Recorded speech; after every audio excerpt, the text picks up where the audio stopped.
So there's code on screen, pause if you need to look at it, otherwise timestamps also exist so you can skip forward, but I did want to highlight part of this code here, and that would be mainly this line right here. So if I were to isolate a bit more, right at the top here we have enemy price type, that's essentially the variable name, and you've seen me do this in a past video as I take the code off the screen and we can get started with the run. I'll explain more of the code as we move through the run, so I mean, yeah, let's start doing things as we get in a Thotu cult run.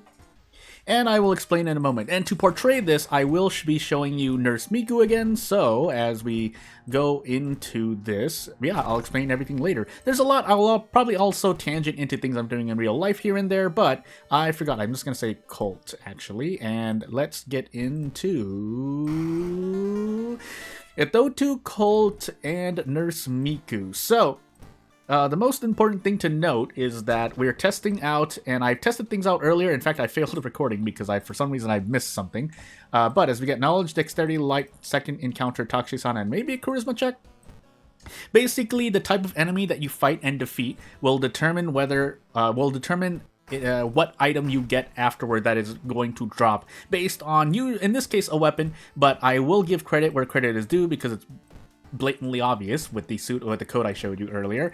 It came from the character that was made by, I think, by a Korean creator, and who I'm still translating at the moment, which is why we're doing this little, not really a filler episode, but a side episode that does go over code that is relevant to that character as well, as we get Botanist, Household Hell, Loom, Mermaids, and Taxi. So, I think Botanist first. We do have Household Hell as well, and that makes me sad, but then we have Loom, Taxi, so I have to make a choice. But to get into more about talking about the code, because I might as well here, while we're just autopiloting, is that the code basically determines, that I showed you at the beginning of the video, but just to go through it here and there, it goes over basically determining the enemy type and basically assigning a variable string. Again, I've shown you before that in a previous video, and if you go play the PERM version of Taxi, again, to note, this is all on PERM. If you're not using PERM, you're not going to see any of this, and if you don't know what that is, then exactly this is you are who I'm addressing right now. With PERM, you're able to do a lot of custom content stuff. One of those things is, again, adding a lot more items, curses, spells, allies, and whatnot, but also being able to do things with items, curses, and so on and so forth. So not only do we have custom weapons, but you can also make them do certain things. Again, you've noticed I've changed the syringe description, item dependent on enemy type, so it's supposed to be 50%. I think I just made it guaranteed just to go through a kind of prototype, but I would trust that the creator who basically made the Cooking Club member character, which is where this code comes from, the concept at least, it does use this to basically determine food ingredients that drop, and food ingredients are a specific mechanic to the tactile that are specific to that character. In this case, though, with the price syringe, depending on the enemy we fight, basically drops most of the time it's going to be a base roll of horror item. One of them is Eldritch Fluid if I fight an Eldritch enemy, but say I defeat this Calcium horror here. Oh my goodness, I actually don't want to gamble like that. So we're going to 80% double attack.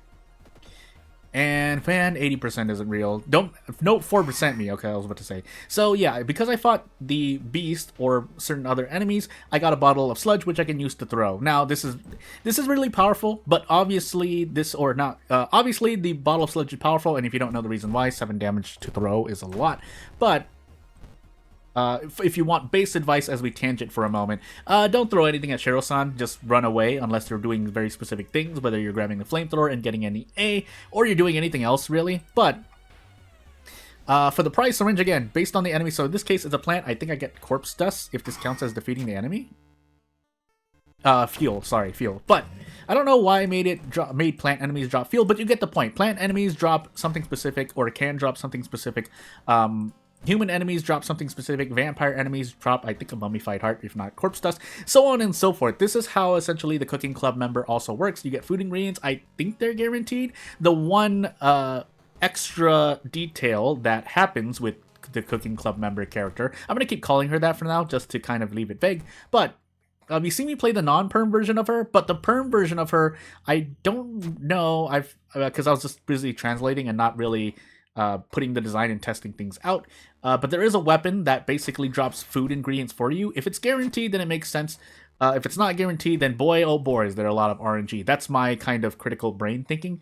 But essentially, we're using a certain weapon with that character, or using a certain weapon basically does the same thing as this syringe, except more, because the thing that's added, if you looked at the code at the very beginning, is a kind of value qualifier, and by that I mean to use the character's design, the food ingredients can be fresh, normal, or stale, and then they become spoiled ingredients. But when you defeat certain types of enemies, there's another variable that's added that assigns basically a value and determines whether or not you get a fresh version of the ingredient, a regular version of the ingredient, and a stale version. Maybe that's not actually how it works, but you get the point.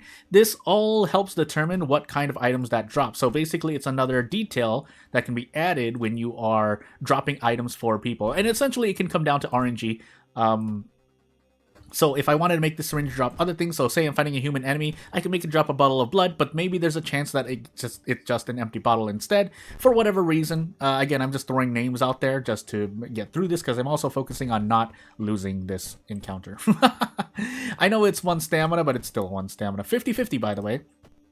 I think humans drop blood, if I recall, which is pretty much useless to me, but I couldn't think of a better item to give. And to be fair, I mean, for the sake of keeping things a little balanced, as little as it is, the bottle of blood is literally just here. Actually, we can sell it, so you know what, it's still useful, but you get the point at this point. That is a very important mechanic for that character to have, but you can also use it for other characters. And as I really wanted to highlight, it's the fact that you can assign a string to a variable and have it drop something. Again, if you play with the PERM version of Taxi, which is something I got on earlier, but I think I just tangented myself otherwise. We're gonna run from this, by the way.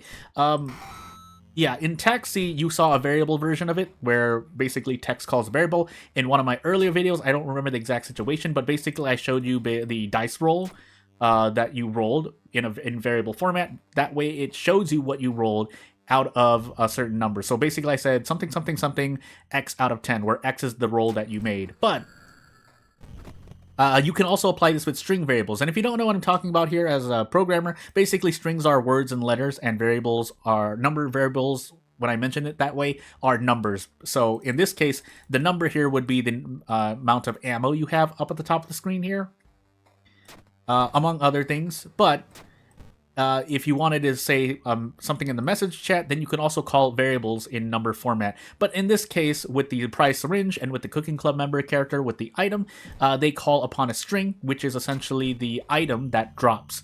But you assign the item's name to a variable. That way you can work with whatever you got. Basically, variables are very, very powerful when programming anything. And in the case of video games, it's very powerful, or custom content or mods, it's very, very powerful to be able to call variables from wherever you want. That way you're not just making very, very long text of code that say, hey, I need to drop a lump of flesh, but I could also get like a wooden bat. And that would probably be 10 times more code that you have to program to make work. But otherwise, 45 HP minus 3. Oh man, this is painful. Am I even going to survive this, by the way? Guess we're going to find out. We do a lot of damage. I can also throw a bottle of sludge at a taxi. That don't do that in real life, but we can brace and also do our best. We also have a lump of flesh. I can also throw a bat. Don't do that in real life either. My goodness, my accuracy, 82% is nothing. 82% is 50-50. Well, we do have to eat this lump of flesh now. Could have waited, but its cursed signs is not the worst thing in the world, which is something that you can get. I've been translating, obviously, more of the Cooking Club member character and all of her custom items and whatnot. There is an item, or there are items with effects that if you eat them, they have a chance of giving you basically curses. Curse signs is one of them. So as we do our best, I think we can just prep strong our way out, right? I'm gonna. Oh, I can't throw in a kick. Well, just be happy. And yeah, we get a free quote-unquote free ally. I keep saying quote-unquote, but in this case it doesn't make any sense. But we also do get Eldritch Fluid. I'm just going to drink it immediately. Maybe we get something. We did get a point in strength, so hey, things worked out. But let's see what else we can do. We did get 400 cigarettes, which I could have used to make that encounter easier. Unfortunately, we have a few more mysteries to go through, so yeah, I probably should not have. It's a good thing I didn't smoke the cigarettes now. I'll probably do it at the end of this mystery, though, because I'm pretty sure this one is the one that has a boss. No, it's not. I keep bamboozling myself, but hey, it's fine. But yeah, if you didn't, because I've seen a bit more talk about people getting into World of Warcraft custom content. You can do a lot of things. Now, most of the time we get crossovers here and there. Heck, if you don't know, I have made more than a few custom characters that are essentially crossover characters, but I did want to make a few original characters, although in that sense, it's not... They are original, but the art style is basically taken from... not taken, but I drew inspiration from artists that I really like, basically. So... or if nothing else, I thought their art style is interesting, and if for nothing else, practicing art styles. So, yes, I took the idea of art forms there. In fact, one of them is very vague in terms of like 80s and 90s manga and anime, but you get the point. And at that point, I kind of cringed when I said anime because I said manga with Japanese pronunciation, then I said anime with English pronunciation. But anyway, isn't this the one? Am I going crazy here? I'm gonna smoke these cigarettes now. No, it isn't. I'm going crazy. Because that was the end of the mystery, there's nothing else I could have fought. But if I get another pack of cigarettes, maybe it's all fine? I guess we're going to find out. We could equip this, but I want the funds instead. I think I can also sell the fuel. Yeah, I don't have random item stats, so this should sell for something. 1. And we could have gotten arcade. That was okay. That was a close shave. But we'll do mermaids into household hell. And off we go. Ooh, we get adrenaline finally, but let's see if I can do anything else. 47% doom. Yeah, you know what? We're going to tree for funds here really quickly. Fungal growth ain't bad. Let's prepare once for funds, and let's grab a pack of cigarettes if possible. I'll just take the... oh, never mind. We don't have to take out of funds. But yeah, I made a few original custom characters. But most of the time, because I think it's a very common fan thing to do, is you basically add crossover characters to, especially to a game like World of Horror, where you are essentially playing a TRPG. I mean, I've mentioned it before, but I think it should be relatively obvious. I mean, yes, there's a board game coming out for World of Horror, but for the most part, I would be surprised if the developer for World of Horror came out and said, no, I actually did not draw a lot of basically how, if nothing else, prototyping for World of Horror through TRPG mechanics because of, well, I mean, very simply, you have dice rolls here. So, I mean, yes, that's kind of abstract and I'm kind of just going on stream of consciousness, but if nothing else, hey, I can help you think about things, and if you reinforce your view as against my own, then I think I've done some good. But anyway, don't hurt me. I rolled a 12. We're gonna tree for stamina this time. Flashbacks, whatever, and other stuff. We're gonna equip stuff as well, though. And then... but yeah, original custom characters, I did want to practice art style, because again, I think that's the better part of looking at art styles and trying to make characters or backgrounds or scenery, or even writing plot based on plot lines that other authors have done. But at a certain point, you can't just go out and outright plagiarize things. That's kind of... and that's... not dependent, I wouldn't say dependent on, oh my goodness, we're about to die here, by the way. I wouldn't say that's dependent on public opinion, because I think there's just a relatively obvious way to tell if something is, well, not just trace. Trace is kind of the simple word. I'm trying to think of the right word. Not plagiarized. I know I just used that, but I think you understand where I'm trying to get at here. There's an ethical line between, hey, I drew a character like this, but it's exactly like this, and maybe I didn't intend for that. Or I'm trying to make my own style, but if you're trying to make your own style, yeah, you probably incorporate, not methods, but, I'm losing the word because I'm being bamboozled by this map. You find inspiration, basically. That's the best word I can use at the moment. By the way, we are in Household Hell, right? So just making sure the mansion is low threat level.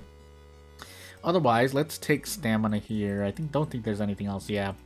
Fast Learner is not going to provide enough value. But anyway, we should probably hail a taxi for this last mystery here. There's no reason not to, right? So what do you do again? On investigation, Doom decreases by 1. You lose 1 fun, but you also lose 3 experience. Well, hey. I wonder if you can... You could probably strategically use Aotori during a Zolfer experience roll, but I guess it's fine, because does Aotori leave at the end of a mystery? I've never actually used Aotori, by the way, so I think we just go all out here, because we have the power of Nicotine Rush buff. We have the power. But again, if nothing else, to end the character design not argument, but topic, all I can say is you have to believe me when I say I find inspiration and I didn't trace anything. That's all I have to say. Now, I've looked at images and kind of used, because I use I think I have it somewhere.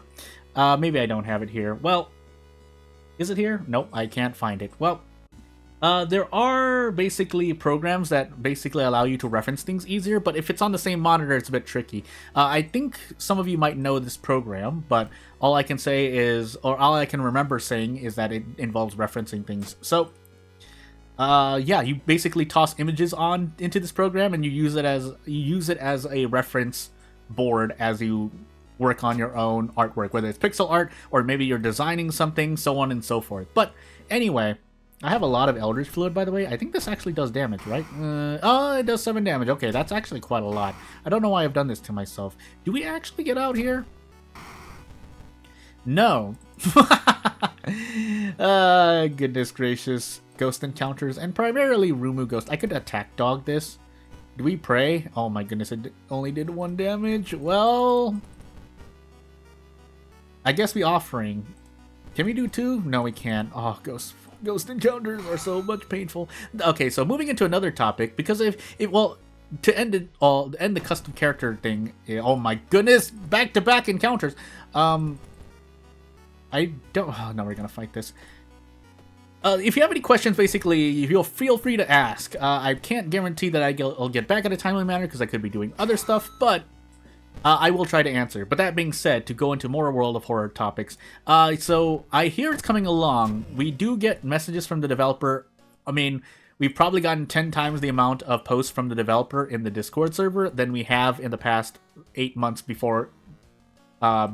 So, I mean, shrug, right? That's all I can really say at the moment. But things are coming along, and I think there are also language stuff included for translation purposes.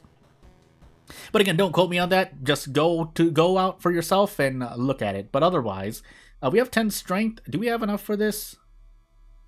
I can just use the corpse dust and be sure. And I think that's all I can do. So, yeah, without further ado, not really much else to this. I mean, I could just lose the run because, hey, stuff. I think that was the dexterity check as well. Oh, no, this is the dexterity check. All right, this is where I need the stamina. So, we'll take the stamina. We'll survive by 1 stamina and be on our merry way. Now, if I wanted to be funny, I could use the blood because if you didn't know, the blood game overs you immediately. But, yeah, I've done what I could. I'll continue translating. I don't know if I'll get it done still because there's still like around, I want to say around 50% of translations to do. I could just sit down for a long time and get things done. I'm just going to guess here.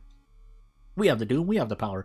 But I've also been blazing tracks in the meanwhile, so yeah. That being said, so the past 16-ish hours, I've been dealing with pain in my body, and that's primarily because, again, I've done some physical work, and I think I must have done something weird that caused me to feel a lot more, not strained, but aching in the past, well, 16 hours, so that's all I can say about that. Again, it's nothing serious, but I'm doing what I can do. So, without further ado, if you have any questions about what I went over this video, whether it's the code, whether it's custom content, whatnot, whether you want to ask, Jordan, did you really do anything weird? No, I didn't. I swear I just drew inspiration from art styles, which is primarily what I did. I know, you know, it is what I try. I do try to find inspiration, and it's what I try to do when I sit at, well, in my case, game dev block, and I'm like, maybe I should just, you know, try drawing another character. Maybe I should try drawing a background. Maybe I should try writing just a stream of consciousness for 3 minutes. I do things like this to kind of pump my brain in a direction where I want to be more inspired. Or if I find an idea, that would be nice too. But yeah, without further ado, not gonna take up too much more of your time. Thank you for watching. Bye!